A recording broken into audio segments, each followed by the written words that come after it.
একটা ছোট্ট topic, preparation and presentation of PowerPoint slides. এটার সাথে পরিচিত না এমন কেউ নাই। Almost every organization, academic institution, they use PowerPoint presentation and PowerPoint slides.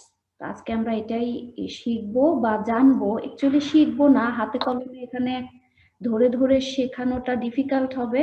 সেক্ষেত্রে আমরা শুধু থিওরিটিক্যাল যে টিপস শেয়ারিং সেইগুলোই মূলত করব।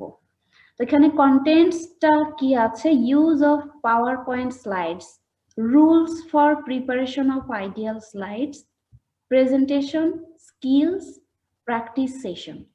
প্র্যাকটিস সেশনের জন্য একটা টপিক হয়তো দিয়ে দেয়া হবে, সেই টপিকের উপর বেস করে ইন্ডিভিজুয়ালি কিছু স্লাইড প্রিপেয়ার করতে হবে। আমি কিছু কিছু স্লাইড ইনকমপ্লিট রেখে রেখে করছি বা করব, হয়তো দেখানো যায় কিনা। আর এটা আসলে ইন্টারন্যাশনাল স্ট্যান্ডার্ড মেনটেন করতে গেলে আমার দেখা আর কি, দেশে বলো বিদেশে বলো যত ওয়ার্কশপ সেমিনার একেবারে এক্স্যাক্টলি স্ট্যান্ডার্ড ফলো খুব কমই করা হয়। তবে এই লেসনটা হওয়ার একটা উদ্দেশ্য যে আমি একেবারে স্ট্যান্ডার্ড না পারলেও যাতে আমার স্লাইড গুলো খারাপ না হয়। দেখো এই স্লাইডটা দেখতে কেমন আগে সেটা বলো, তারপর আমরা আলাপ করব। মেইন টপিকটা যেহেতু এটাই, আমরা এভাবে দেখে দেখে যাই। এটা খুব হ্যাপাজার্ড একটা স্লাইড লাগছে না? অনেক মনে হচ্ছে একটা প্যারাগ্রাফ করে দেওয়া হয়েছে, তাই না? জি ম্যাম। ইনফরমেশনের ওভারলোডেড হয়ে গেছে এখানে। আচ্ছা, এই ইনফরমেশন ওভারলোডেড আপাতত তোমাদের কাজে লাগবে, ভেঙে ভেঙে পরে দেওয়া যাবে। আমরা আগে শিখি পাওয়ার পয়েন্ট প্রেজেন্টেশন, পিপিটি, এই টার্মটা আমরা খুব এব্রিভিয়েটেড ফর্মে ব্যবহার করে থাকি। আর যখনই তোমরা ক্লিক করবা, গুগলে লিখবা, খেয়াল করে দেখবা পাওয়ার আর পয়েন্ট এই শব্দ দুটো কিন্তু একসাথে থাকে সবসময়। আমি খেয়াল করে দেখেছি এটা একসাথে থাকে। এটা একটা সফটওয়্যার টুল মাইক্রোসফটের, যারা স্লাইড শো ফরম্যাটে এটাকে তৈরি করেছে। এখানে আমরা টেক্সট দিতে পারি, গ্রাফিক্স দিতে পারি, sound effects and video. Sound ইফেক্টসটা অনেক সময় আমার কাছে নয়েজ মনে হয় ব্যক্তিগতভাবে। আমি এটা সাউন্ড ইফেক্টটা ব্যবহার করি নাই, কিন্তু যারা একাডেমিক্সের বাইরে কিছু ভিডিও কন্টেন্ট তৈরি করে, পাওয়ারপয়েন্ট স্লাইডের মাধ্যমে কোনো ওয়ার্কশপ অথবা কনফারেন্সে কিছু কিছু জায়গায় খুব পরিমিতি আকারে তারা কিছু একটু করতে পারে। খুব বেশি সাউন্ড ইফেক্টে ভরপুর হয়ে গেলে আবার খারাপ লাগে।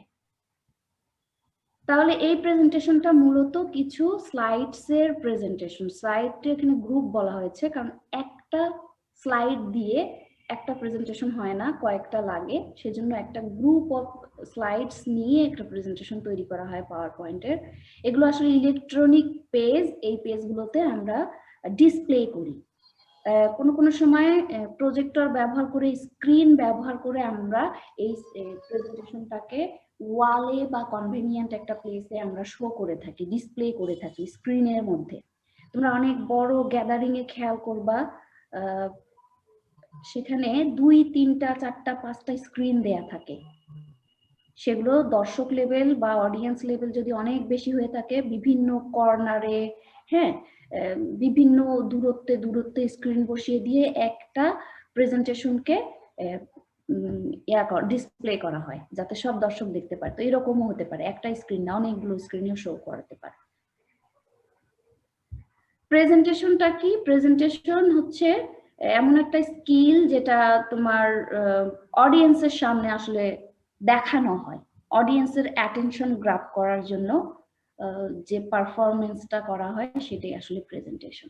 তো এই স্লাইডটা দেখতে যেমন খারাপ লাগছে, এগুলোকে আমরা কিছু রুলস করে সুন্দর করতে পারি, এটা ভেঙে ভেঙে। সেগুলো আমি কিছু ফাঁকা রেখেছি, পরে সুযোগ পেলে করবো, অথবা তোমরাই করে নিবা, এটা তোমাদের টাস্ক, এগুলো ভেঙে ভেঙে করা, এটা শেখার পর। ইউজ কি কাজে ব্যবহার করি আমরা? ইন্টারেস্ট ধরে রাখার জন্য, অ্যাটেনশন বাড়ানোর জন্য। কেউ একটু মিউট করেন, প্লিজ মিউট করো। একটা ডিসকাশনকে গাইড করার জন্য। এখন শুধুমাত্র তোমাদের লেকচার ক্লাস কে পড়িয়েছে? আমি পড়িয়েছি? না, আমি মনে হয় পড়াইনি, লেভেল 1-এ পড়িয়েছি। লেকচারের সময় তোমরা কিছু টিপস এন্ড টেকনিক্স নিশ্চয়ই শিখেছো, যে ডিসকাশনটা বিভিন্ন লেকচারে যে তুমি যে টপিক নিয়ে আলাপ করবে সেটার একটা বিভিন্ন রকম অর্গানাইজেশন থাকে, যে আমি সিকোয়েন্সিয়াল করব নাকি আমি ইম্পর্টেন্স বুঝে যেটা আগে বলা দরকার সেটা বলবো, নাকি সহজ যে টপিকটা সেটা আগে বলে কঠিনটা ধীরে ধীরে পরের দিকে বুঝিয়ে বলবো। এরকম একটা ফ্লোটাকে মেনটেন করার জন্য, স্ট্রাকচার দেওয়ার জন্য কিছু গাইডলাইন থাকে। সিমিলারলি তুমি যখন পাওয়ার পয়েন্ট স্লাইডস তৈরি করবা, এটাকে ধরে ধরে এগুলো তোমার ডিসকাশন বা লেকচারটা একটা স্ট্রাকচার পাবে, ভালোভাবে তুমি 1 by 1 কন্টেন্ট কভার করে করে এগোতে পারবে। তো সেটা বলেছে টু গাইড ডিসকাশন, একটা ডিসকাশনকে পাওয়ার পয়েন্ট স্লাইড গুলো গাইড করে। টু টেল এ স্টোরি, একটা স্টোরি মেকিং এর মতো কন্টেন্ট গুলোকে সাজিয়ে নেওয়া যায়। To support the message being delivered, তোমার যেটা তুমি ওরালি ডেলিভার করবা যে মেসেজটা, সেটাকে সাপোর্ট দেওয়া। আমি যে তোমাদের সাথে কথা বলতেছি, আমার সামনে এখন এই পাওয়ার পয়েন্ট স্লাইডটা আছে, কাজে আমি টপিকটাকে এলোমেলো করে, হয়তো এটা আমার সামনে না থাকলে আমার টপিকের কথা বলার যে কন্টেন্ট গুলো একটু আগে পরে হয়ে যেত, তাতে করে ফ্লোটা ভালো হতো না। কিন্তু এই পাওয়ার পয়েন্ট স্লাইডটা আমাকে সাপোর্ট করছে আমি ওরালি যেটা তোমাদেরকে বলতে চাই বা বলছি। To create a poster for a conference, অনেক সময় আমরা কনফারেন্সে পোস্টার তৈরি করে থাকি, তখন এই পাওয়ার পয়েন্ট স্লাইডস মেকিং এর যে ধারণা, এটা থেকে একটু রুলস কম বেশি করে পোস্টারেরও কিছু আইডিয়া আছে, কাজে এই পাওয়ার পয়েন্ট স্লাইডস গুলো আবার তোমার পোস্টার তৈরিতেও হেল্প করে। কেউ রাস্তায় আছো না কোনো কারো একটু কাজ করছে, অন্য কাজ, একটা নয়েজ শুনতে পাচ্ছি, করছে। আমি সবাইকে বন্ধ করে দিলে আবার বারবার ওই রিমোট কন্ট্রোলে যেতে ভালো লাগে না। তো এই হচ্ছে ইউজ। আর তোমাদের জানা মতে ইউজ কি পাওয়ার পয়েন্ট স্লাইডস এর? কারো জানা থাকলে একটু শেয়ার করো, এটা দিয়ে কি হয়, কেন লাগে? তোমরা তোমাদের সারাউন্ডিংস এ কোনো ইউজ পাও নাই?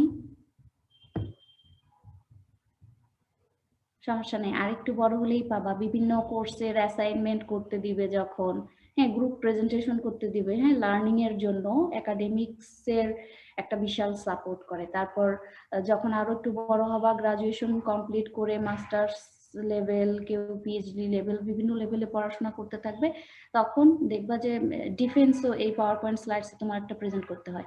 এটা অবশ্যই খুব ভালো একটা আবিষ্কার, একাডেমিক্স এর টিচিং লার্নিং প্রসেসটাকে বেশ কনভিনিয়েন্ট করেছে।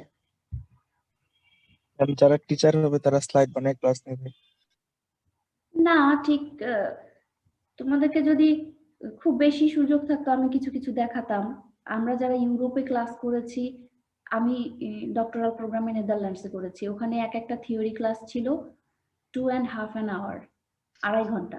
তো 2.5 ঘন্টার মধ্যে প্রফেসর যখন এই পাওয়ার পয়েন্ট স্লাইড দেখাচ্ছেন, অধিকাংশই ওনারা একটা জিনিস মেনটেন করেন খুব ভালো, সেটা হচ্ছে প্রচুর ইলাস্ট্রেশন ব্যবহার করে। আমরা বলবো সেই কথাটা। তোমার একটা পাওয়ার পয়েন্টের বেশিরভাগ অংশ জুড়েই থাকবে ইলাস্ট্রেশন, এরকম কথাবার্তা না, এত বেশি কথাবার্তা না, কত মাত্রা সেটা আমরা দেখাবো। হ্যাঁ, টিচিং এ পাওয়ার পয়েন্ট স্লাইডস ব্যবহার করে, সবাই করে মোটামুটি, আমি বাইরে যেটা দেখেছি। এখন আমাদের দেশে আমরাও তো করছি, তবে পার্থক্য আছে। আমাদেরটা হচ্ছে খুবই সমস্যার হচ্ছে একেবারে আমরা পড়িয়ে দিই, সবগুলো দিচ্ছি। এখন তো আরো কোভিড সিচুয়েশনের কারণে আমরা, যাতে তোমাদের অন্য নোটপত্র কম খুলতে হয়, পার্টিকুলারলি আমি নতুন করে যেগুলো করছি সেগুলোতে বেশ গদবাধা করে দিয়েছি এবং বলে দিয়েছি যে আমি ইন্টারন্যাশনাল স্ট্যান্ডার্ড ফলো করি নাই, তোমরা নোট আকারে এগুলো পড়ো। কারণ এখন তো আমি আসলে পারপাস সার্ভ করছি কিসের? টিচিং এর পারপাস শুধু সার্ভ করছি, ক্লাসরুম সিচুয়েশন না। ক্লাসরুম সিচুয়েশনের পারপাস সার্ভ করার জন্য অবশ্যই আমি আমার স্লাইডগুলোকে কি করব? ব্রিফ করব। ক্লাসরুমে যখন আমাদের দেখা হবে তখন এগুলো হবে ব্রিফ, আর গাইডলাইনস গুলো তখন ফলো করবে, রেফারেন্স দিয়ে দেওয়া হবে। ঠিক আছে, রেফারেন্স দিয়ে দেওয়া হবে, সেই রেফারেন্স বুক অথবা ইন্টারনেট রিসোর্স সেগুলো ব্যবহার করতে পারবা, সবই লিঙ্ক দিয়ে দেওয়া হবে, এরকম করা হবে। কাজে মিক্সড মেথড অবলম্বন করা হয়। টিচিং লার্নিং আসলে মিক্সড মেথড অবলম্বন করাই ভালো, একটা ডেফিনিট পার্টিকুলার ওয়েতে যাওয়া যায় না। আচ্ছা, আমরা কিভাবে পাওয়ার পয়েন্ট প্রিপেয়ার করব? Guides for preparation of PowerPoint slides কিভাবে করলে ভালো হবে? Number 1, effective slide and design. তোমার একটা ইফেক্টিভ ডিজাইন লাগবে, এটা তোমরা সবাই পারো, আমরা কি এখনই দেখাবো কিনা? খেয়াল করো উপরের এই বারটা নেমে আসে, এটা ডিস্টার্ব করে, এটা আবার চলে আসলো, এটা যায় না কেন? এখানে লেআউট আছে, ডিজাইন আছে, দেখো নিউ স্লাইড, ফরম্যাট। তোমরা এই অপশনগুলো সম্পর্কে সবাই কম বেশি জানো তো, তাই না? তোমরা করেছো এর আগে পাওয়ার পয়েন্ট স্লাইডস? এই তো, তোমরা তো জানো। তাহলে এখনকার ছেলেমেয়েরা অনেক আগেই শিখে ফেলে। এখানে যে ডিজাইন আছে, তোমার একটা ডিজাইন সিলেক্ট করতে হবে। ফর এক্সাম্পল, আমি যে এই ডিজাইনটা সিলেক্ট করেছি, এটা আমার ল্যাপটপ থেকে এখানে কিছু আগে থেকে ডিজাইন দেয়া থাকে, তারপরেও তোমরা আবার কিছু ডাউনলোড করে নিতে পারো, অথবা অন্য কোনো রেডি পাওয়ার পয়েন্ট স্লাইডস থেকে তোমরা সংগ্রহ করতে পারো বিভিন্ন ডিজাইন, এটা করে নেওয়া যায়। এখানে আবার অনেকগুলো অপশন থাকে স্লাইডের জন্য। ফর এক্সাম্পল, আমি এখানে একটা নিউ স্লাইড দিচ্ছি, এখান থেকে তুমি তোমার কন্টেন্ট কেমন কেমন চাও, ছবি সহ নাকি দুইটা কলামে হবে, নাকি উপরের এই যে উপরের টেক্সট বক্স গুলো একটা থাকবে না তিনটা থাকবে, কেমন থাকবে, এগুলো তুমি তোমার প্রয়োজন অনুযায়ী সিলেক্ট করে নিতে পারো। ব্ল্যাঙ্ক থাকবে নাকি একই ডিজাইনের, এই সেম ডিজাইনের আমি আরো ইনক্লুড করতে পারি, আবার সেম ডিজাইনের ব্ল্যাঙ্ক করতে পারি। তো এই অপশনগুলো আসলে যে যত বেশি ক্লিক করবে, এলোমেলো করে এগুলো দেখবে এবং ইনসার্ট করবে, সে তত শিখবে। কাজে এই অপশনগুলো যত বেশি এক্সপ্লোর করবে, তত বেশি তোমার প্র্যাকটিস হবে এবং তুমি শিখবে। এই কর্নারে ডিজাইনটা আছে, এই বারটা কেন যাচ্ছে না, কার পাচ্ছে না? ঠিক আছে, আগাই আমরা। Use suitable design template. Template দেয়া আছে, সেখান থেকে তুমি ডিজাইন চুজ করবা। Standardise position, colours and styles. Style, colour, position এগুলো চুজ করবা। Limit the information to essentials. দেখো আমি এখানে একটা রেড কালার দিয়ে হাইলাইট করার চেষ্টা করেছি। হাইলাইট করার আরো ওয়ে আছে, হাইলাইট করার আরো এর মধ্যে দুটো আছে। একটা হচ্ছে বোল্ড করা, তুমি যখন কোনো কিছু এমফাসাইজ করতে চাও তখন তোমাকে বোল্ড যদি করো, ফর এক্সাম্পল আমি এটা রেড না দিয়ে বোল্ডও করতে পারতাম, অথবা ইতালিকও করতে পারতাম। তো আমি রেড দিয়েছি আপাতত, আমার মনে হয়েছে রেড দিলেও এটা পারপাস ফুলফিল করছে। তোমাদের মনে হবে this is something important. And কেন ইম্পর্টেন্ট? আমি ব্যক্তিগতভাবে যখন কোনো পাওয়ার পয়েন্ট স্লাইড তৈরি করতে যাই, আমি যে সমস্যাটা ফেস করি, আমার ধারণা মোটামুটি সবাই সেটা ফেস করে। কি করি আমি? প্রথমে ডিজাইন সিলেক্ট করতে যাই, এটা দিব না, এটা দিব না, এটা দিব না, এটা ভালো লাগছে, সেটা ভালো লাগছে।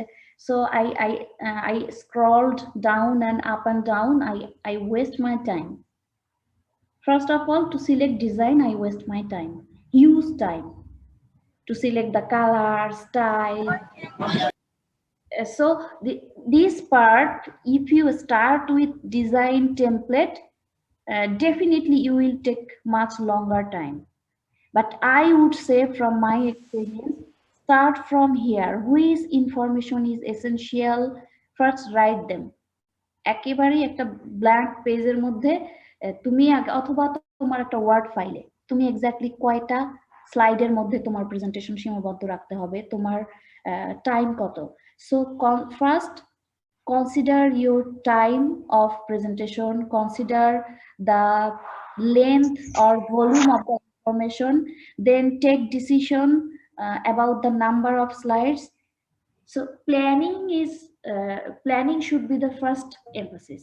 Then after you finalize your plan, then start with design. Otherwise, if you start with design, color, style, then you will be lost. দেখবা যে 1.5 ঘন্টা চলে গেছে, শেষে একটা সাদামাটা ডিজাইনই পছন্দ করলা, বাট তোমার 1.5 ঘন্টা চলে গেছে। পরে আর তোমার প্ল্যানিং যে করবা, ইনফরমেশন ঢুকাবা, তখন তাড়াহুড়া করে তোমার ওয়ার্ড ফাইল থেকে হিউজ টেক্সট এনে ভরে দিচ্ছ, তখন আর মেইন জিনিসটা ফলো করা হচ্ছে না। অথচ আলটিমেটলি হ্যাঁ, তোমার ডিজাইন এবং স্টাইল তোমার প্রেজেন্টেশনকে একটা মাত্রা এনে দিবে, বাট আলটিমেটলি তোমার অডিয়েন্স কিন্তু তোমার ইনফরমেশন গুলাই শুনবে। So be careful about time and your way or planning. Content should be self-evident. Content গুলো যাতে এমন একটা কিওয়ার্ড ব্যবহার করবা, ওটা দিয়েই তুমি ডিসকাশনটা চালিয়ে নিতে পারো এবং অডিয়েন্সও বোঝে তুমি কি নিয়ে বলতে চাচ্ছ। Use colours that contrast. Contrasted colour use করো। এখানে এই স্লাইডটা যে তোমরা দেখতেছো, এটা আমি বোঝানোর জন্য এভাবে করেছি, খেয়াল করো। এই স্লাইডের মধ্যে কালার কন্ট্রাস্টটা কিন্তু বোঝা যাচ্ছে না, হালকা লাগছে না তোমাদের কাছে? কালার গুলো অতটা বোঝা যাচ্ছে না, বাট কন্ট্রাস্ট ঠিক আছে। কি অর্থে ঠিক আছে? ব্যাকগ্রাউন্ড গুলো লাইট আর লেখাগুলো ডার্ক।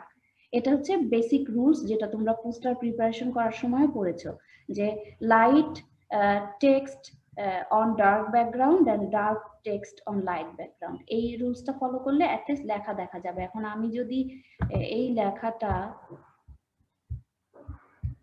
ফর ইনস্টেন্স আমি হলুদ রং খুব পছন্দ করি, এখানে আমি এটা একেবারে এরকম দিলাম, একটু কি লাগে, খুব হালকা লাগে, আরো হালকা লাগে, এটা বোঝাই যাবে না। হ্যাঁ, সো তোমাকে কন্ট্রাস্ট ফলো না করলে অডিয়েন্স তোমার লেখা বুঝতে পারবে না। কন্ট্রাস্ট কালারের কথা বলা হয়েছে। Text guideline, no more than 1 topic per page. একটা পেজে একটাই টপিক থাকবে, একটা পেজে অনেকগুলো টপিক নিয়ে আলোচনা করা যাবে না। স্টে আন্ডার 6 লাইনস পার স্লাইড। পার স্লাইডে অনলি 6 লাইন লেখার কথা বলা হয়েছে। এখানে কতগুলো লাইন আছে? না হলেও 10-11টা লাইন আছে, অনেকগুলো লাইন আছে। এটা ভ্যারি করে। আমরা শিখেছি নেদারল্যান্ডসে, আমরা শিখেছি রুলস 5, নিয়মটার নামই ছিল 5। তারা বলেছিল একটা স্লাইডে 5টা। আবার আমরা এখানে এসে আমরা যে বুকস বা রেফারেন্স ফলো করছি, তারা বলছে 6টা। সো 5 আর 6 খুব বেশি ভেরিয়েশন না। সামটাইমস তোমাকে তোমার কমন সেন্স অ্যাপ্লাই করতে হবে। এটা একটা যারা এই রুলস গুলো দিয়েছে, this is not Quran, not Bible. So এগুলোকে একেবারে রিজিড করে দেয়া যে কোনো একাডেমিশিয়ানের জন্য এটা একটু খারাপ লাগে।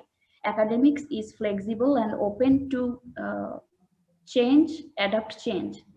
কাজেই 6 লাইন বলেছে, অনেকে 5 লাইনস বলেছে। So stay within this, try to stay within this 5 or 6, এইভাবে চেষ্টা করতে হবে। Avoid long sentences. আমরা সেন্টেন্স ব্যবহার করব, but not very long. Larger font indicates important information. একটু ফন্ট সাইজ যদি বড় হয়, তাহলে সেটাকে একটু মনে করতে হবে যে এটা বেশ important. Heading should be 32 to 44 font size এবং হেডিংটা বোল্ড হতে হবে। খেয়াল করো আমরা এটা কত দিয়েছি, একটু যদি আমরা দেখতে চাই, লেটস চেক। এটা দিয়েছি 40 এবং বোল্ড আছে।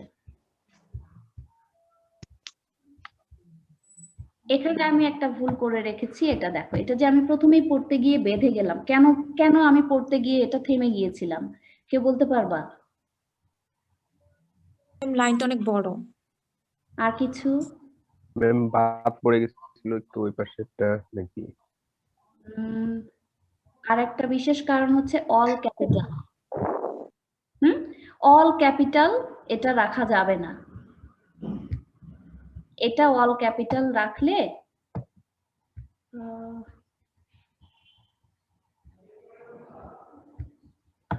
দেখো, এটা যে রেখেছি এটা অল ক্যাপিটাল হলে সমস্যা।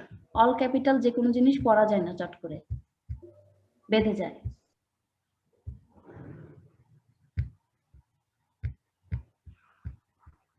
আচ্ছা, এটাতেই আমি থাকবো। দেখো এই স্লাইডটাতে এটাকে বলা হয় ফার্স্ট হেডিং এটা তো আবার চলো, আচ্ছা পরে পরে তুলে দিব এসব আমি। এটা তো হচ্ছে ফার্স্ট হেডিং বা ফার্স্ট লেভেলের হেডিং বলা হয়, এটা হবে সব থেকে বড়। তারপরের লেভেলের যে হেডিংটা হবে আরেকটু ছোট হবে, এটাকে বলা হচ্ছে কত হতে হবে, 32 থেকে 44 মধ্যে হতে হবে ফার্স্ট হেডিংটা। তারপরেরটা আরেকটু ছোট হলে তোমার দিতে পারো 28, হ্যাঁ 24 থেকে রেঞ্জ দিয়ে দিয়েছে, 24 থেকে 32। খেয়াল করো, ফার্স্ট হেডিংটা যদি তুমি এই ফন্ট সাইজে রাখো, পরেরটা রাখতে হবে 24 থেকে 32 font size. Then second level যদি থেকে থাকে আরো, এটা হচ্ছে একেবারেই হেডিং, হেডলাইন, তারপর হচ্ছে সাব হেডিং বা নিচের গুলো, পরের লেভেল গুলো, পরেরটা হবে 20 থেকে 28 ফন্ট সাইজ। তো এই জিনিসটা যদি ধরো আমি প্রথমটা দিয়েছি ফার্স্ট স্লাইডটাতে 40 অথবা 44, 40 সম্ভবত, পরেরটা ইউজ করেছি 32 অথবা 28, আর লাস্টেরটা ইউজ করেছি সম্ভবত 20। এনিওয়ে তোমরা এটার একটা ব্যালেন্স রাখবা। একটা স্লাইডে যদি দুই ধরনের লেভেল থাকে তাহলে এরকম 40, অথবা তোমার রাইটিং এর যে ফন্ট স্টাইলটা অনুযায়ী তুমি দেখবা যে দেখতে কেমন লাগে, তার সাথে ব্যালেন্স করে পরেরটা আরেকটু ছোট এবং সেটা এই রেঞ্জের মধ্যে হবে। পাশাপাশি এটার জন্য তোমার অবশ্যই তোমার অডিয়েন্স সাইজ খেয়াল করতে হবে যে কতগুলো অডিয়েন্সের জন্য। এমন এইটা যদি তুমি 20 দাও, অনেক সময় দেখা যাবে সব পার্টিসিপেন্ট এটা ভালো করে দূর থেকে দেখতে পাচ্ছে না। Use fonts like Arial, Tahoma, ভেরান্ডা এটসেট্রা। এখানে আমার সাজেশন আরো আছে, ক্যালিব্রি ইউজ করা যায় এবং আরো কিছু কিছু ফন্ট সাইজ আছে যেগুলো বেশ ভালো হয়। সুইচ আছে, এরিয়াল আছে, হ্যাঁ আমরা টাইমস নিউ রোমানও কেউ কেউ ইউজ করে, কমফোর্ট ফিল করে। এটা সম্ভবত তাহমা ইউজ করেছি আমি। এখানে তিনটার কথা বলা হয়েছে, বাট আরো দুই তিনটা ভালো, এরিয়াল ভালো, ক্যালিব্রিও খারাপ না, ক্যালিব্রি ভালো। এই ফন্ট গুলো খুঁজে খুঁজে বের করবা। Look at it from 7 feet away. Power point slides গুলোকে 7 ফিট দূরে থেকে দেখে এক্সপেরিয়েন্স নিতে বলেছে, যে 7 ফিট দূরে দাঁড়িয়ে তুমি দেখো এটা কেমন দেখাচ্ছে, তাহলে তুমি ইজিলি বুঝতে পারবা আসলে। আমি দাগটা একটু উঠানোর ব্যবস্থা করি।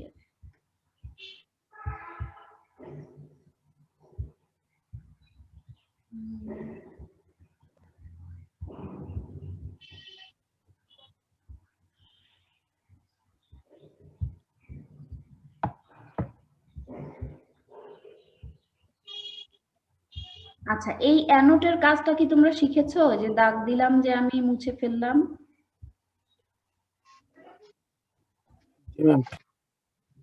এটা আগে করেছো? ম্যাম এটা তো জুম থেকে করছেন আপনি মেবি। হ্যাঁ আমি জুম থেকে করেছি, তোমরা কখনো এই কাজটা করেছো? করো নাই না? হ্যাঁ ম্যাম করছি। ও করছো, আচ্ছা।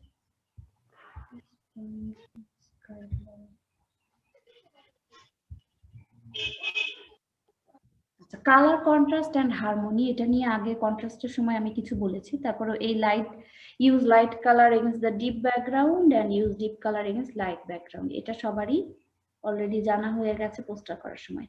ইউজ রিয়েলিস্টিক কালার, কিছু কিছু খুব মানে আনরিয়েলিস্টিক কড়া কালার ব্যবহার করা হয়, খুব উজ্জ্বল চোখে ধরে, হ্যাঁ একেবারে খুব কটকটে টিয়ে রং, টিয়ে কালার, এইরকম কালার যদি তোমরা স্লাইডে রাখো তাহলে যখন সেটার প্রেজেন্টেশন হবে যারা অডিয়েন্স তাদের চোখে খুব লাগবে।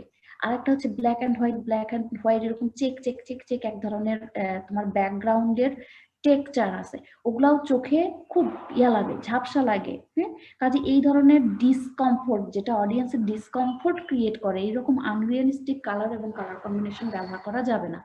এরকম যদি কখনো বাই এনি মিনস এরকম একটা কালার দিয়ে ফেলো, পুরো প্রেজেন্টেশন জুড়ে অডিয়েন্সের একটা অস্বস্তি ফিল করবে এবং এটা খুবই অ্যানয়িং। ফেন্সি ফন্টস আর হার্ড টু রিড, এটা আমি ফেন্সি একটা ফন্ট ইউজ করেই দেখিয়েছি যে দেখো এটা পড়তে গেলে খারাপ লাগে।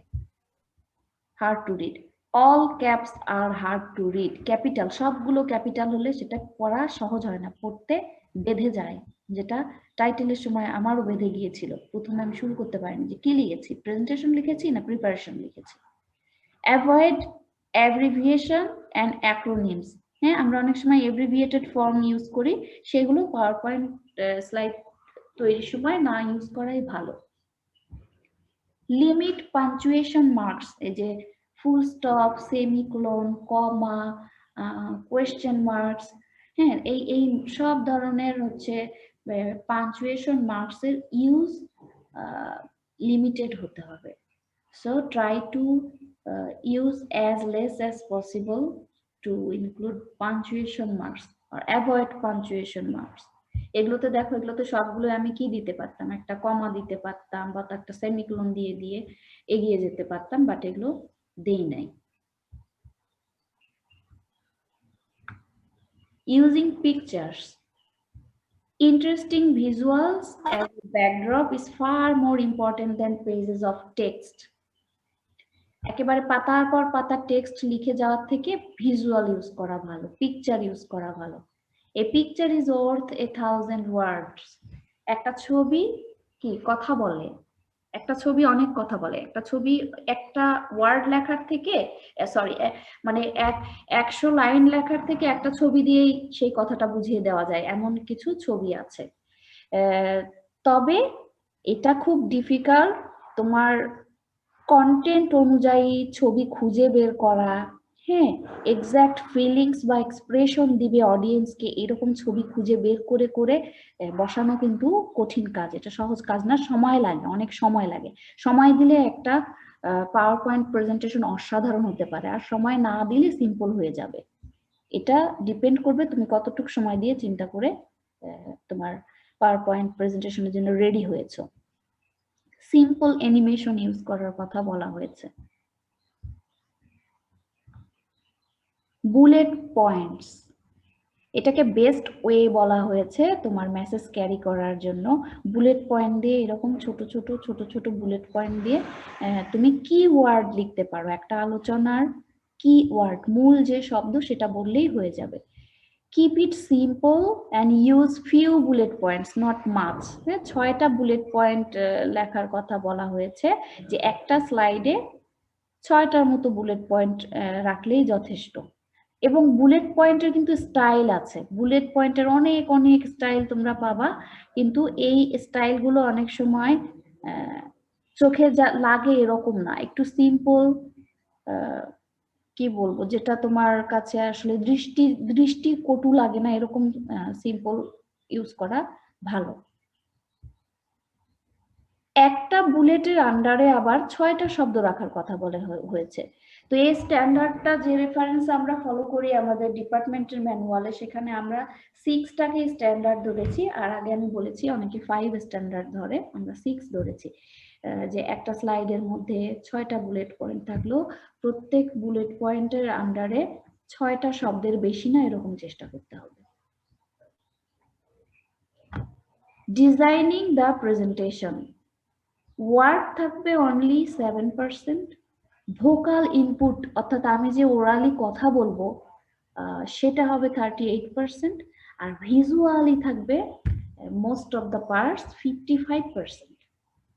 তাহলে আমি যেটা কথা বলবো, আমার ভোকাল সাপোর্ট, সেটা মাত্র অ্যারাউন্ড 40%, আর ছবিটাই বাকি কথা বলে দিবে, আর লেখাটা শুধু কন্ট্রিবিউট করবে যে কি ওয়ার্ড, কি মেসেজ, এতটুকু। এটা, হ্যাঁ, কেউ কিছু বলছো আমাকে?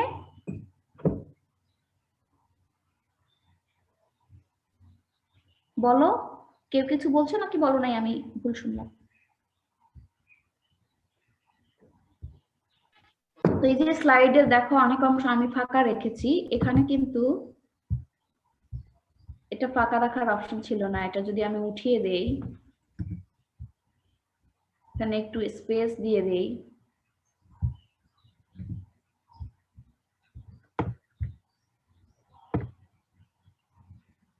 এটা অনেক বড় আছে, এটা একটু ছোট করি।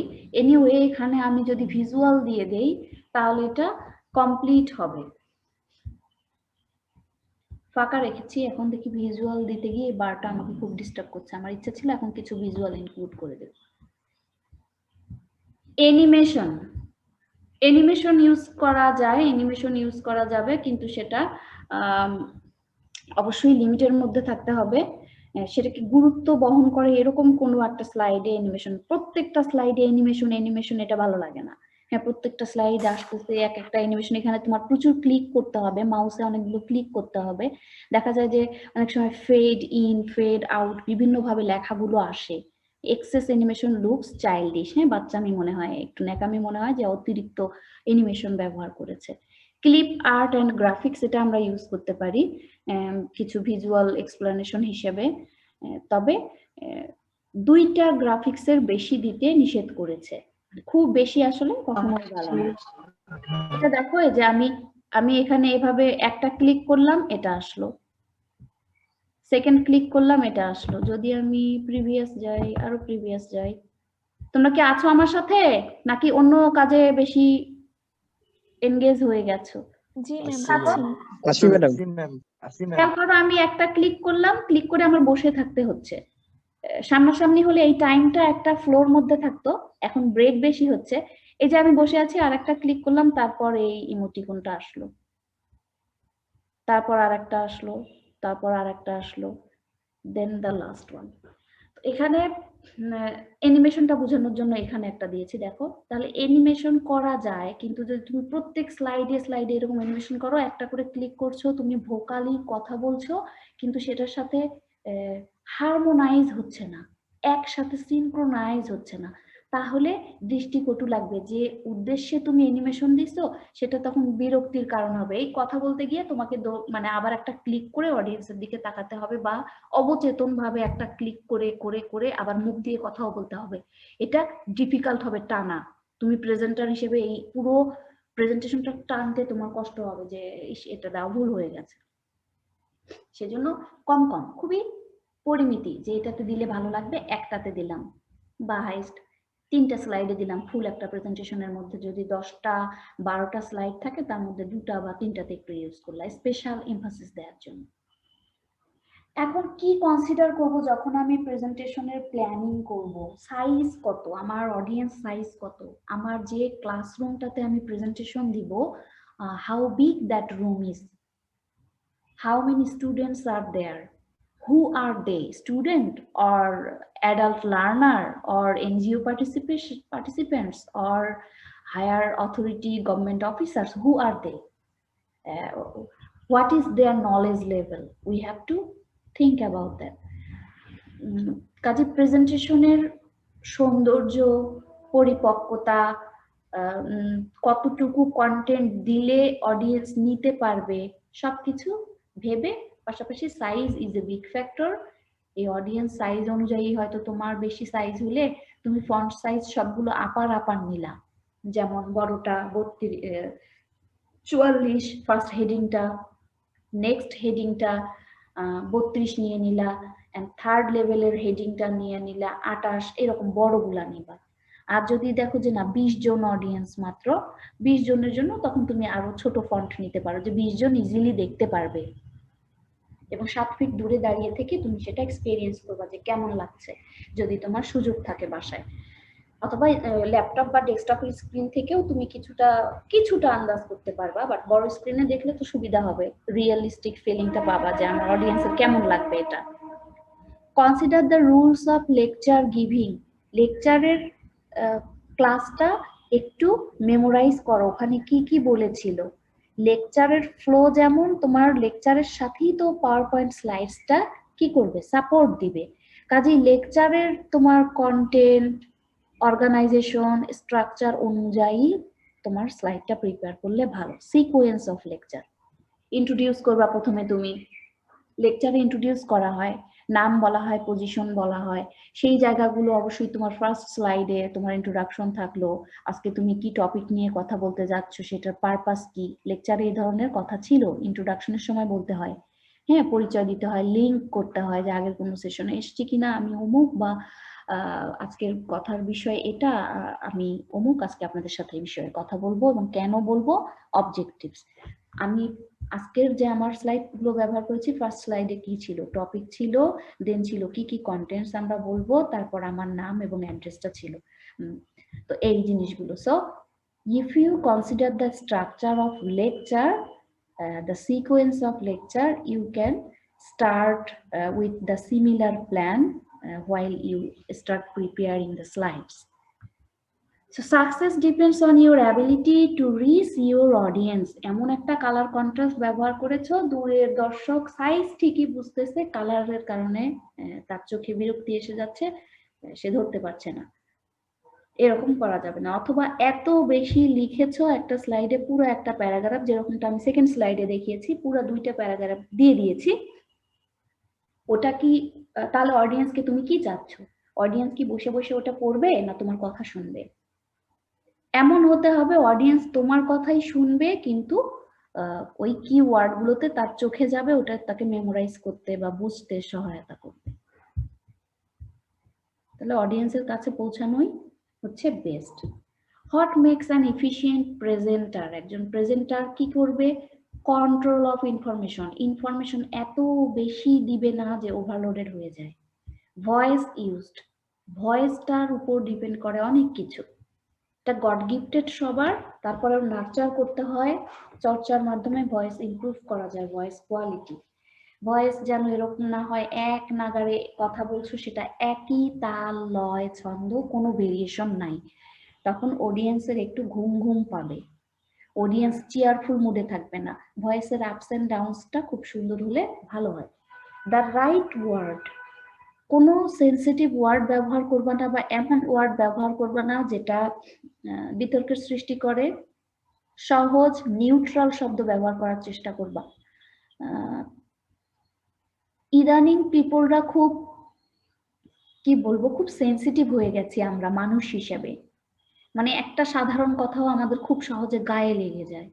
কাজেই এই জায়গায় কেয়ারফুল হওয়ার সময় এসে গেছে। মানুষ আর আগের মতো সহজ সরল নেই, একটা সহজ কথা সহজে শুনে হেসে উড়িয়ে দেবে, আমরা মনে হয় আর এরকমটা নাই। কাজেই বিতর্ক এড়ায় চলার জন্য, অন্তত নিজের এনভায়রনমেন্টটাকে পিসফুল রাখার জন্য, be careful about using words and try to use right words, scientifically and culturally valid word ব্যবহার করার চেষ্টা করবা। Neutral. Use of body language, body language নিয়ে গেস্টার নিয়ে পড়েছো লেকচারে, কেউ আমাকে একটু বলো তো সেগুলো কেমন হওয়া দরকার? বডি ল্যাঙ্গুয়েজ ম্যাম বেশি হাত নড়াচড়া করা যাবে না, হাত একবারে যে পিছনে রেখে দিবে এমনটাও না। তারপরে হচ্ছে ইশারা দিয়ে, মানে চুপ করতে মানে ইশারা দিয়ে যে হাত দিয়ে থামো, তোমরা কথা বলিও না, ইশারা দিয়ে বুঝাইতে হবে যে আমি কি বলতে চাচ্ছি। তারপর হাত যেখানে সেখানে মুখে দেওয়া যাবে না, যেমন অনেক সময় কথা বলতে যে মুখে হাতে বা নাকে হাতটা চলে যায়, সেটা করা যাবে না। আচ্ছা, আরেকটা মজার বিষয় হয় না, আমরা ছবি তোলার সময় হাত কোথায় রাখবো খুঁজে পাই না, এরকম একটা ব্যাপার হয়। ঠিক লেকচার দেওয়ার সময় বা প্রেজেন্টেশন দেওয়ার সময় এই প্রবলেমটা অনেকেরই হয়, যে হাতটা ঠিক কোথায় রাখবো, একটা দিয়ে মাইক্রোফোন ধরবো আর একটা হাত কি করব। সো এইটা আসলে নার্ভাসনেসের সাথে রিলেটেড। যদি তুমি নার্ভাস ফিল না করো, তোমার ওভারঅল বডি ল্যাঙ্গুয়েজ আপনা থেকেই ভালো হয়ে যাবে। But if you feel nervous, if you feel less confidence, then this problems will arrive. কাজেই যে কোনো প্রেজেন্টেশনে যাওয়ার আগে তোমার নিজেকে আগে ফিয়ার ফ্রি করে নিতে হবে, তাহলে বডি ল্যাঙ্গুয়েজটা একেবারেই নর্মাল এবং ইজি হবে, ইফেক্টিভ হবে। না হলে বেশি বেশি হবে, যেটা তুমি বললে। Thank you. স্ক্রিপ্ট কেমন হতে হবে? Prompts, scripts and notes. হ্যাঁ, তোমাকে স্ক্রিপ্ট রাইটিংটা ভালো হতে হবে, নোটস গুলো সুন্দর হতে হবে, যেটা বলা হয়েছে কনফাইন টু এসেনশিয়াল, শুধু প্রয়োজনীয়গুলো রাখবে। দ্য রাইট লোকেশন, আমরা স্ক্রিনের সামনে দাঁড়াবো না, ট্রাই করব, ছবিটাতে দেখো আমরা ট্রাই করব সাইডে দাঁড়াতে। সাইডে দাঁড়ালে অ্যাজ এ প্রেজেন্টার তোমারও যদি স্ট্রাকচার দেখতে হয়, তাহলে স্লাইডের দিকে তুমিও কিছুটা দেখতে পারবা, অডিয়েন্সও দেখতে পারবে। আচ্ছা, আর একটা ইম্পর্টেন্ট বিষয় পরে বলা আছে, যে প্রেজেন্টার খুব বেশি সময় ধরে অথবা ইউজফুল এবং মিনিংফুল ভিজুয়াল ব্যবহার করতে হবে। আচ্ছা, ভিজুয়ালস ব্যবহার করার কথা যে আমরা বললাম যে 55%ই আমরা ভিজুয়াল বা ইলাস্ট্রেশন ব্যবহার করব। এখন ছবি ব্যবহার করলে সুন্দর হবে জন্য, ইন্টারেস্টিং হবে জন্য আমি যেখানে সেখানে যেখানে যে কন্টেন্ট পাই এরকম ছবি দিয়ে রাখবো, তাহলে কি ওটা তো রিডিকুলাস হবে, ফানি হবে। কিন্তু ইফেক্টিভ হবে না। কিন্তু মিনিংফুল ছবি ব্যবহার করতে হবে, মিনিংফুল তোমার ইমোটিকনস ব্যবহার করতে পারো। Avoid verbal fillers. আমরা কথা বলতে বলতে কিছু আমরা বাংলায় বলে থাকি মুদ্রা দোষ। We use some unwanted or frequent meaningless sound like like this. ওকে, একটা শব্দই বারবার বলা আননেসেসারিলি এবং যেটা কোনো মিনিং ক্যারি করে না, এই ধরনের ভার্বাল ফিলার বলা হয়েছে। এই শব্দগুলো এরকম ব্যবহার করা যাবে না। আচ্ছা, কেউ একজন আনমিউট করে আছে, মিউট করো প্লিজ, শব্দ আসছে, চেক করো। Talk to the audience, not with slides. কিছু কিছু প্রেজেন্টেশনে দেখা যায় যে প্রেজেন্টার দর্শকের দিকে না তাকিয়ে সেই শুরু থেকেই নিজের স্লাইডস এর দিকে তাকিয়ে কথা বলে, এটা খুব অড লাগে। হ্যাঁ, দেখবে না একেবারে তা না, অবশ্যই দেখবে, যেহেতু এটা তাকে সাপোর্ট করছে, একজন প্রেজেন্টারকে তাকে গাইড করছে, তার ওরাল প্রেজেন্টেশনটাকে একটা স্ট্রাকচার দিচ্ছে, উনি দেখবে।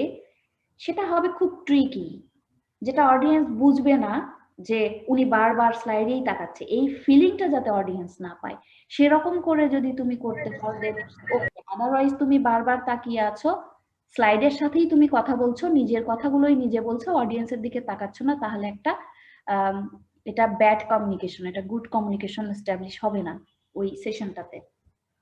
এটা প্র্যাকটিস করতে হবে, এটা প্র্যাকটিস করার বিষয়, একদিনে হবে না।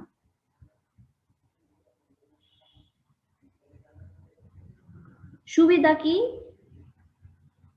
দেখো, ছবি দিয়ে কি বোঝা যায়? Ready to serve. আমরা খাবারের অর্ডার করলে যেমন খাবার চলে আসে, সেরকম রেডি টু সার্ভ। তুমি যা বলতে চাও স্লাইডের মধ্যে কন্টেন্ট গুলোর কি পয়েন্ট রেডি আছে, সেটা লার্নাররা অ্যাটেনশন দিতে পারে। তারপর ওই যে লার্নিং এনভায়রনমেন্টটা, এটাকে একটু রিয়েলিস্টিক লাগে, ছবি দিয়ে, কালার দিয়ে, ছোট ছোট টেক্সট দিয়ে সেই এনভায়রনমেন্টটা ক্রিয়েট হয়, যেটা ভালো লাগে, লার্নিং এনভায়রনমেন্টটাকে ভালো করে। Deliver the message very quickly, এই জন্যই রেডি টু সার্ভের এই ছবিটা দিয়েছি। Easy to distribute for future references. আরেকটা কাজ আমরা করে থাকি, কোনো একটা ওয়ার্কশপ সেমিনারে যে পাওয়ার পয়েন্ট স্লাইডটা নিয়ে আলোচনা করে, সেটার একটা প্রিন্টেড কপি আমরা অডিয়েন্সদেরকে বা পার্টিসিপেন্টসদেরকে ডিস্ট্রিবিউট করে থাকি, রেফারেন্স যাতে পরবর্তীতে সেটা ব্যবহার করতে পারে, যে হ্যাঁ এখানে আমি এই জিনিসটা দেখেছিলাম। এটা স্টোর করা যায় কম্পিউটারে। এখন একটা এখানে তোমার ভাবার বিষয় আছে যে স্টোর করে রাখতে পারবা, সবকিছুই ফাইন। তোমাদের আর এডিশনাল কোনো মনে হচ্ছে যে আর কি ভালো অ্যাডভান্টেজেস থাকতে পারে? আর কোনো অ্যাডভান্টেজ? ম্যাম, কম সময়ে অনেক বড় টপিকস কভার দেওয়া যায়। হ্যাঁ, তুমি তোমার আজকের এই কথাটা মনে রাখবা, ঠিক আছে? তোমার যখন মাস্টার্স এর থিসিস চলে আসবে, ডিফেন্স চলে আসবে, এটা যে কি কঠিন। তোমার মনে করো 272 পেজের একটা থিসিস, তোমাকে সময় দেওয়া হবে within 10 minutes present your content. Within 10 minutes তোমাকে 272 পেজের থিসিসে তুমি কি করেছো সেটা তোমাকে অডিয়েন্সকে মেজর জিনিসগুলো বুঝাতে হবে। অবশ্যই এটা খুবই কঠিন, বাট অবভিয়াসলি এটা একটা অ্যাডভান্টেজেস, কারণ তুমি চাইলে শুধুমাত্র ইম্পর্টেন্ট পয়েন্টগুলো হাইলাইটেড করতে পারো। এটা very much difficult for ladies. তোমাদের জন্য মনে হয় একটু কম কঠিন, বাট মেয়েদের জন্য এটা খুবই ডিফিকাল্ট। মেজরিটি মেয়েরা মন খারাপ করো না, আমিও একজন লেডি। আমি সহ আরো অনেক মেয়েদের সাথে কথা বলে আমি যেটা এক্সপেরিয়েন্স পেয়েছি, সেটা হচ্ছে মেয়েদের একটা টেন্ডেন্সি হচ্ছে বেশি লেখা, বেশি লিখতে চায়, বেশি ইনক্লুড করতে চায় মেসেজ। অত্যন্ত ঠকায় লেখা নিল। হ্যাঁ, এনি কমেন্ট? ম্যাম কন্টিনিউ করে। ও আচ্ছা, মানে বেশি লেখার একটা টেন্ডেন্সি যেমন আছে, আমাদের মধ্যে বেশি বেশি মেসেজ বা ইনফরমেশন ইনক্লুড করার একটা টেন্ডেন্সিও আছে। So the ladies, be careful when you prepare slides. Try to avoid including much text. Text কম রাখবা, কি পয়েন্ট রাখবা। হ্যাঁ, এত থিঙ্ক করার কিছু নাই, থিঙ্কিং অ্যান্ড রিথিঙ্কিং, এটা তো ইনকমপ্লিট লাগতেছে, এটা দেই পুরো সেন্টেন্সটা দেই, আচ্ছা আর একটা লাইন না হলে তো এটা খারাপ লাগতেছে, মনে হচ্ছে রিয়েল সেন্সটা আসতেছে না। তুমি নিজেকে বুঝাবা যে আমি যখন ওরালি বলবো তখন আমি এটা বলবো, বাট টেক্সটের জায়গায় আমি কম করে লিখবো, কি পয়েন্টটা লিখবো, then you can make it concrete. Problems or limitations, কি লাগে তোমার? স্ক্রিন লাগবে, প্রজেক্টর লাগবে, ল্যাপটপ লাগবে, ইলেকট্রিসিটি লাগবে, পেন ড্রাইভ লাগবে, পারলে একটা পাওয়ার পয়েন্টের জন্য একটা পয়েন্টার লাগবে, হাতে একটা পয়েন্টার থাকবে, সেই পয়েন্টার দিয়ে তুমি প্রয়োজনীয় জায়গায় তুমি ফেলবা, পয়েন্টারের ছোট্ট লাইটটা বিন্দুটা ফেলে তুমি দেখাবা, তো অনেক কিছু লাগবে। এটা একটা লিমিটেশন, সবার জন্য দুষ্কর হয়ে, মানে সবার জন্য এত ইজি না, সবাই এই অ্যাক্সেস গুলো নাও থাকতে পারে। স্কিল লাগবে, এটা তৈরি করতে স্কিল লাগবে। Electronic file may be lost, হারিয়ে যেতে পারে, ডিভাইস চুরি হয়ে যেতে পারে, ট্রেনে করে ট্রাভেল করছো, পিছন থেকে সেলফোনে তোমার স্টোর করা থাকলে নিয়ে গেল, অথবা তোমার ব্যাগটা তুমি ট্রেনে উঠেছো, উপরে রেখেছো, তুমি হয়তো এদিক সেদিক ট্রেনে যখন বিরতি ছিল একটু ঘুরে বেড়াতে বেড়াতে দেখেছো ব্যাগ নাই, সব শেষ। বাংলাদেশের পার্সপেক্টিভে this is a very common experience, যে এটা চুরি হয়ে যায় ডিভাইস, কাজেই হারিয়ে যেতে পারে ফাইল, অথবা ভাইরাস, ইলেকট্রনিক ডিভাইসে ভাইরাসের কারণে অনেক ফোল্ডার ফাইল নষ্ট হয়ে যেতে পারে। কি হলো? ফাইল হারায় গেছে, স্কিল নাই। আর এই যে ভদ্রমহিলা, কি ওনার ফিয়ার অফ প্রেজেন্টেশন, প্রেজেন্টেশনের কিছু ফিয়ার আছে, ভয় লাগে, কথা বলতে গিয়ে ভয় লেগে যায়। ম্যাম তাহলে ভয় কাটাবো কিভাবে? ভয় কাটাবে হচ্ছে রিহার্সাল করতে হবে তোমার। কি রিহার্সাল করবা? এটা যেহেতু আমরা এখন সামনে বসে তো প্রেজেন্টেশনের বা লেকচারের প্র্যাকটিসটা এখনো হয় নাই তো তোমাদের, তাই না? আমরা হয়তো সামনাসামনি ওটা করার কোনো ব্যবস্থা করতে পারি কিনা।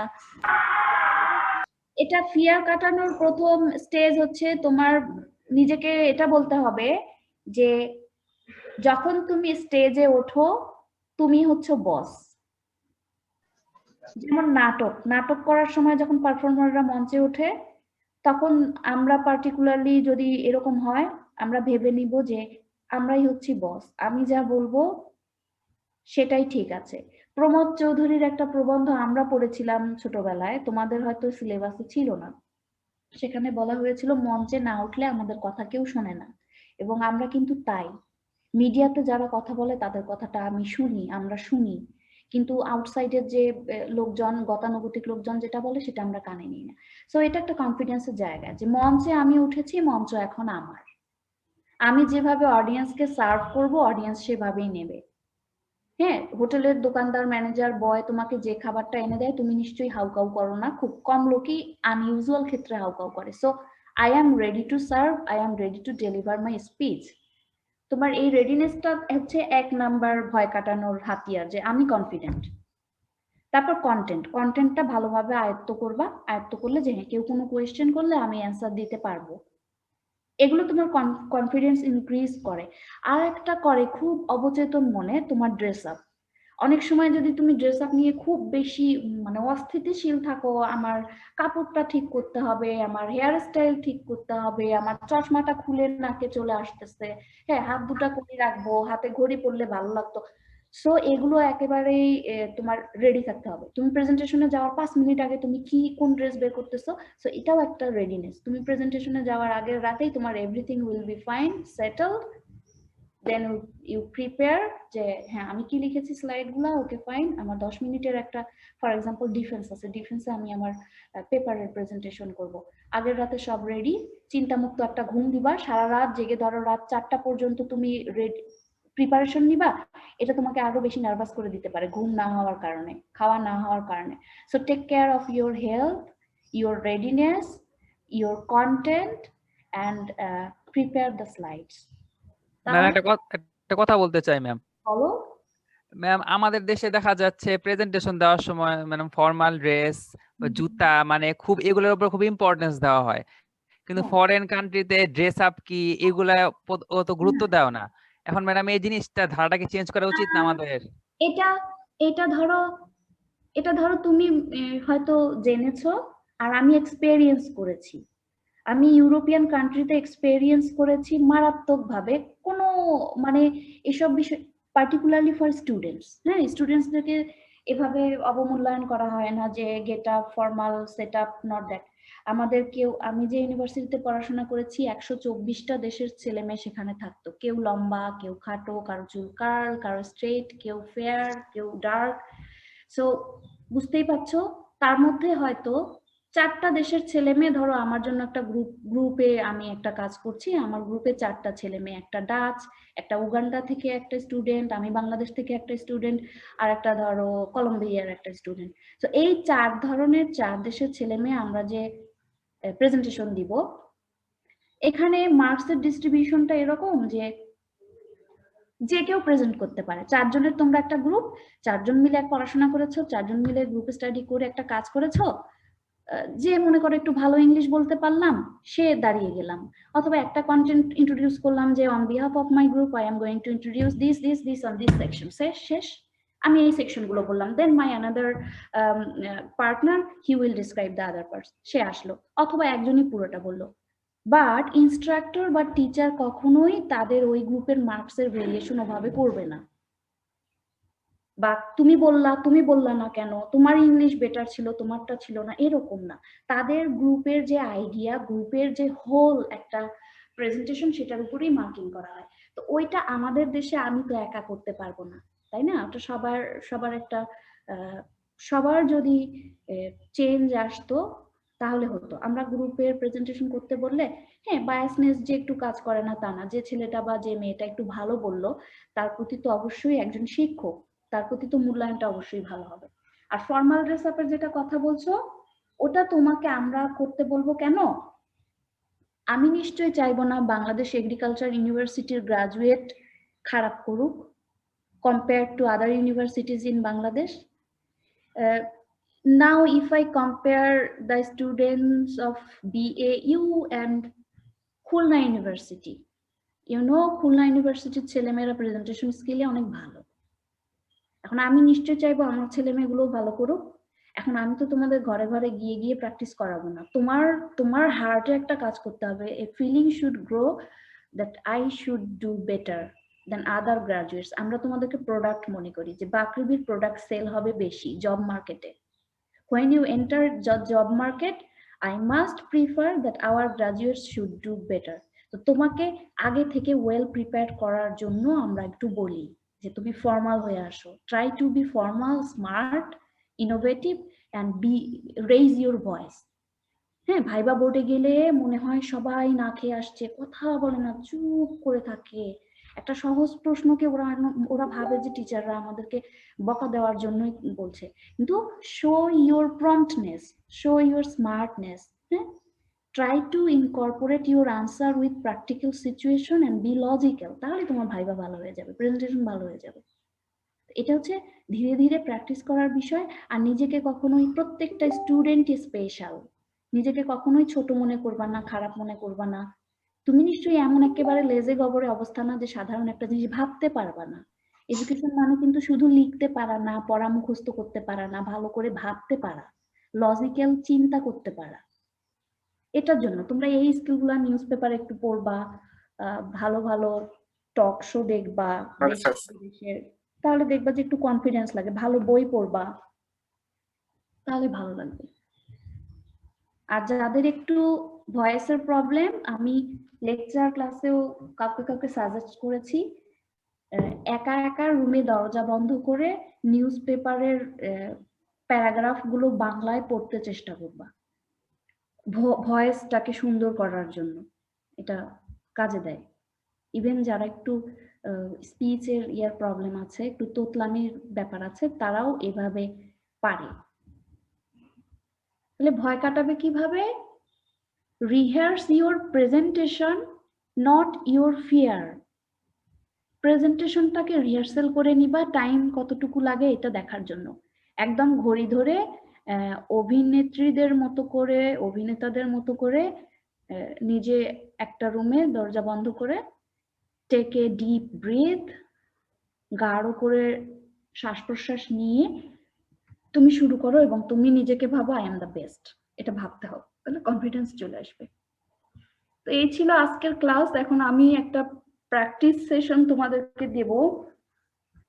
টপিকটা আমি টপিকটা আমি এখনো রেডি করিনি যে কি টপিকের উপর তোমাদেরকে একটা স্লাইড তৈরি করতে দেব। ধরো কয়টা স্লাইড থাকবে, 15 স্লাইডস এট বেস্ট। এটার মধ্যে আমি একটা টপিক দেব, দিয়ে তুমি তোমার ফার্স্ট যে টাইটেল পেজটা, ওখানে টাইটেল লিখবে। আমি এটা আমার এই প্রেজেন্টেশনটা একটু ঠিকঠাক করে দিব। আমি ঠিকঠাক বলতে অনেকগুলো জায়গায় আমি গ্যাপ করে রেখেছি, সেগুলো একটু দেখাতাম, কিন্তু আমি জানতাম না এই বারটা আমাকে এত ডিস্টার্ব করবে। ঠিক আছে, এটা অল ক্যাপস থাকবে না, এটা পড়তে বোঝা যায়, এগুলো থাকবে না, এগুলো একটু ঠিকঠাক করে তোমাদেরকে আমি একটা সিয়ামকে আমি একটা কোড দিয়ে দিব গুগল ক্লাসরুমের। ওখানে আমাকে 2টা দিন সময় দাও তোমরা, শনিবার বা রবিবারের মধ্যে আমি ওটা পাঠিয়ে দিয়ে সিএমকে এনশিওর করব কোড, প্লাস আমি যে অ্যাসাইনমেন্ট অথবা আমাদের এই যে প্র্যাকটিস পাওয়ার পয়েন্টের, এটার জন্য একটা টপিক দিয়ে দেব। খুব ইজি এবং ইন্টারেস্টিং টপিক যদি তোমাদের কাছে থাকে তোমরা আমাকে হেল্প করতে পারো যে ম্যাডাম এই টপিকের উপর করা যায় কিনা। সেটা যদি করো তাহলে আজকালের মধ্যেই কেউ করো, বা সিএমকে বলো, সিএম আমাকে টেক্সট করে দিবে মেসেঞ্জারে, সেটা একটা পসিবল অপশন। সাবমিট করতে হবে কবে? টাইম দেবো, এনাফ টাইম দেবো, ডোন্ট ওয়ারি। যেহেতু আমি নিজেই রেডি না, কারণ আমার উচিত হবে আর একটু অন্য 2-1টা কোর্স টিচারের সাথে কথা বলা যে আমরা কি জাতীয় কন্টেন্টের জন্য তোমাদের করে থাকি না। It is very much flexible, একটু সবার সাথে মিলিয়ে চলা ভালো, একেবারে আনইউজুয়াল কিছু করা ভালো না, তাই না? একটু কথা বলে নেই, তারপর তোমাদেরকে আমি সুন্দর করে ইনস্ট্রাকশন দিয়ে দেব। ওভাবে খেয়াল রাখবে, ফলো করবে, কালার কন্ট্রাস্ট ফলো করবে, ফন্ট সাইজ ফলো করবে, তারপর ফলো করার বিষয় যেগুলো মেইনলি টেক্সট গুলো, হ্যাঁ, বুলেট পয়েন্ট 6টার বেশি একটাতে থাকা যাবে না। আমি বারবার করে বলছি, এবার কিন্তু আমার স্লাইড দেখে ফলো করো না, আমারগুলো কিন্তু স্ট্যান্ডার্ড না, আমারগুলো আমি সব থ্রো করে দিয়েছি। যখন তোমরা ইনশাল্লাহ ক্লাসরুমে আসবে এগুলো কমিয়ে আসবে। দেখা হওয়ার থেকে বড় কিছু নাই, এখন খুব কষ্টই হচ্ছে, তারপরেও খারাপ না। হ্যাঁ, বিশেষ করে শীতের সময়টা তোমাদের সকালবেলা কষ্ট করে ক্লাসে আসতে হতো, সেগুলো বাসা থেকে করতে পেরেছো। এরকম, এটা দুর্ভাগ্য বলবো না সৌভাগ্য বলবো, আমাদের একাডেমিক লাইফে কখনো ঘটে নাই, অনেকটা যুদ্ধাবস্থার মতো। এটা থেকেও তোমাদের লাইফ অনেকটা এক্সপেরিয়েন্সেবল, একটা ডিফারেন্ট লার্নিং হলো আর কি, আমাদেরও হলো তোমাদেরও হলো। আচ্ছা, আমি যে এতক্ষণে তোমাদের কমেন্ট দেখতে পাচ্ছি, অনেকের কি সমস্যা হয়েছে, আমার কথা শুনতে পারে নাই দেখলাম।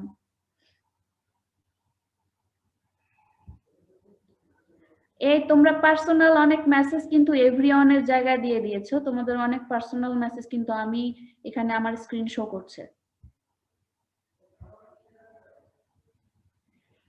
ঠিক আছে, তোমাদের সাথে আমার আর ওভাবে দেখা হবে না। তোমাদের এখন কি অন্য ক্লাস আছে? ম্যাম 12টায় আছে। 12টায় আছে। তো আজকে একটু আমি আর্লি শেষ করছি, আমি আসলে 11:30টায় আরেকটা class already. Thanks ma'am. Ma'am topic কি আপনি সিলেক্ট করে দিয়েছেন? টপিক আমি সিলেক্ট করি নাই, তোমাদেরকে বললাম যে তোমাদের কাছে যদি কোনো পছন্দের টপিক থেকে থাকে শেয়ার করতে পারো, আমি ভেবে দেখবো, কথা দিতে পারছি না যে তোমাদের টপিক রাখবো, বাট আমি ভেবে দেখবো, যদি থাকে মেসেঞ্জারে শেয়ার করতে পারো। আদারওয়াইজ আমি আগামী স্যাটারডে সানডে অথবা তারপরে মানে সামনের উইকে আমি গুগল ক্লাসরুমে সবকিছু অ্যাভেলেবেল করে দেব, সব ক্লাসের ম্যাটেরিয়াল এবং অ্যাসাইনমেন্টের বা এই প্র্যাকটিস সেশনের জিনিসগুলো আমি ক্লিয়ার করে দেব at the start of next week. Assignment কি মাস্ট দিতেই হবে? অ্যাসাইনমেন্ট আকারে নাও না, এটাকে আমরা বলি প্র্যাকটিস। ধরো আজকে যদি আমরা ক্লাসে থাকতাম তাহলে তো আমরা এটা প্র্যাকটিস করতাম, তোমাদের যে যার যে রকম ডিভাইস আছে, ধরো আমার গ্রুপে তো ছেলে মেয়ে থাকতো ধরো 35 অর লাইক দিস, তো 35 এর মধ্যে আমি 5 মেম্বার্স করে গ্রুপ করে দিতাম, যার যে গ্রুপে অবশ্যই একজনের ল্যাপটপ বা ভালো ডিভাইস আছে, এরকম করে আমি গ্রুপ করে দিতাম, তারা বসে বসে করতো, আমি একটা ইনস্ট্যান্ট টপিক দিয়ে দিতাম, তারপর ক্লাসটা 12টা 12:30 পর্যন্ত তারা এটা করতো, করে 2-একটা প্রেজেন্টেশন শুনতাম। So those are the practice sessions. তো সেটা তো আমি এখন পাচ্ছি না, ঠিক আছে? এই জন্য ম্যাম আমাদের মোবাইল থেকে আমরা কিভাবে করবো বলেন? মোবাইল থেকে সম্ভব হবে না, তাই তো? জি ম্যাম। ওই জন্য একটু গ্রুপ করে দিলে ভালো হতো। এনিওয়ে ঠিক আছে, সেই জন্য তো আমি আজকে প্রিপেয়ার্ড না নিজেও, যে ইনস্ট্রাকশন কিভাবে দেখি আমি? ম্যাম বাংলায় নাকি ইংলিশে করব? বাংলায় করবা? না ম্যাম কোনটাতে করব?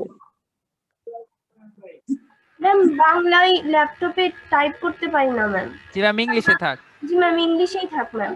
বাংলায় করব না, পাওয়ার ম্যাম পয়েন্ট তো বলেই না কিছু, তোরা কেন না। ম্যাম তো টপিকই দিল না, বাংলা না ইংলিশ। আচ্ছা, তোমরা ওয়ারিড হয়েও না, আমি ইনস্ট্রাকশন সামনের উইকে দিব। ইনস্ট্রাকশন অর ডিসিশন আমি আমার একটু অন্য জি ম্যাম, কথা আলাপ করি, ঠিক আছে? কারণ গ্রুপ করে দিলে ভালো হতো, ধরো 5 জন মিলে দিলে ভালো হতো। আর ম্যাম যাদের ল্যাপটপ নাই তাদের বিষয়টা একটু ভাবে দেখেন। হ্যাঁ অবশ্যই, সবার কথাই কনসিডারেশনে নেওয়া উচিত এবং আমরা সেভাবেই দেখব। এটা হচ্ছে প্র্যাকটিস। হ্যাঁ, এই প্র্যাকটিস সেশনে কোনো মার্কস দিব না, তোমরা শিখবা। আর আমার কাছে প্রচুর আরো অন্য ম্যাটেরিয়ালও আছে, কিন্তু আমি ফলো করছি ইউনিফর্মিটি। হ্যাঁ, আমার কাছে আরো অন্য ম্যাটেরিয়াল আছে, বুকস আছে প্রেজেন্টেশনের উপর, কিন্তু আমি সেটা দিব না। কারণ তোমাকে আমি পড়াবো 5টা করে শব্দ লেখো, আর এক ক্লাসে আর এক স্যার পড়াবেন না 6টা করে, এটা একটা ক্লাস লেগে যাবে। So I am following the standard that we follow in our department. Okay, so don't worry, আমরা এলোমেলো কিছু করব না, ঠিক আছে? তো আজকে আমি ক্লাস শেষ করে দিচ্ছি। সবাই ভালো থাকো, সবার গুড হেলথ এবং প্রোগ্রেস এক্সপেক্ট করি, উইশ করি। সবার জন্য দোয়া করি, তোমরাও আমাদের জন্য দোয়া করবে। হ্যাঁ, ঠিক আছে, রাখছি। আল্লাহ হাফেজ। আমি সিয়ামের সাথে কন্ট্যাক্ট করে সব ম্যাটেরিয়াল অ্যাভেলেবল করে দেবো উইথ ইনস্ট্রাকশন ফর প্র্যাকটিস।